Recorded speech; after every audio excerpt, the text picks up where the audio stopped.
Today I wanted to talk about, I guess you could call this a hierarchy of sorts, like a shape hierarchy. But basically, a lot of times we don't really think about shapes as having multiple names, but in fact they do. So let's just go over these, and we're gonna also go over this one again.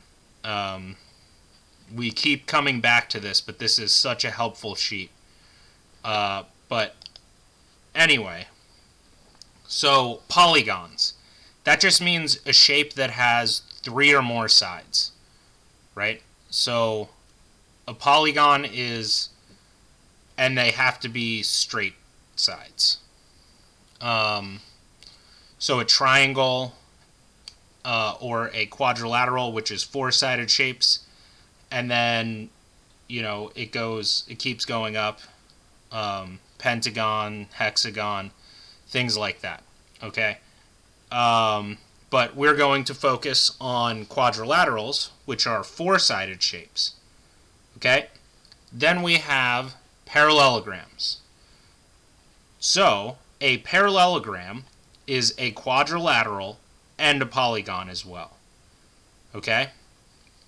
Then we have rectangles and rhombuses that are also parallelograms, and then squares that are actually they're polygons, quadrilaterals, parallelograms, rectangles, rhombus, and a square. So a square is so many different things.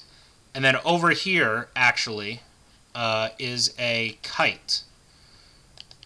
So a kite is its own type of quadrilateral. So we can go through and go over here and go over why this is true.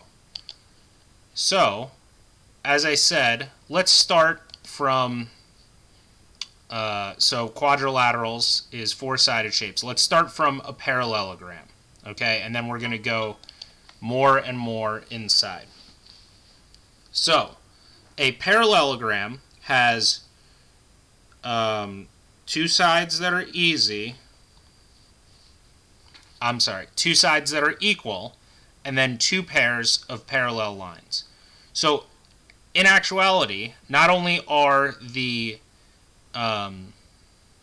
sides equal, and there are 2 pairs of parallel lines, but the opposite angles also have to be equal because of the lines being parallel. So we can add to that opposite angles are equal, though I don't so that, yeah, on a parallelogram the opposite angles have to be equal too, although that might not be part of the definition that makes it a parallelogram, right? Then we have a rhombus, which has 2 pairs of parallel lines, which is the same as a 2 pairs of parallel lines, and opposite angles equal, which is also the same as a parallelogram, but all sides have to be equal in a rhombus, right?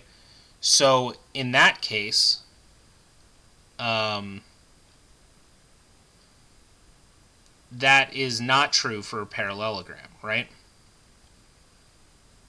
So, in fact, all rhombuses are parallelograms, but not all parallelograms are rhombuses.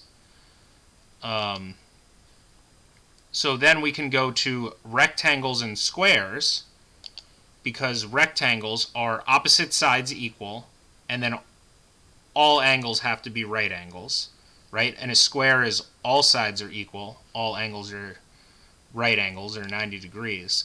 So that's why rectangles and squares are, right? A square every square is also a rectangle because it fits the definition, right? So you have to think about just these explicit definitions, and if the shape fits it, then we can go into a rhombus, and you can see that a square also fits that because all sides are equal in a square. Two pairs of parallel lines, right? One pair, two pairs, and then opposite angles are equal. Since they're all 90 degrees in a square, and then a kite is its own thing because a kite doesn't follow any of the other rules, right? So a kite is adjacent sides equal, and adjacent is basically the sides that are next to each other. So in all the other ones, it seems like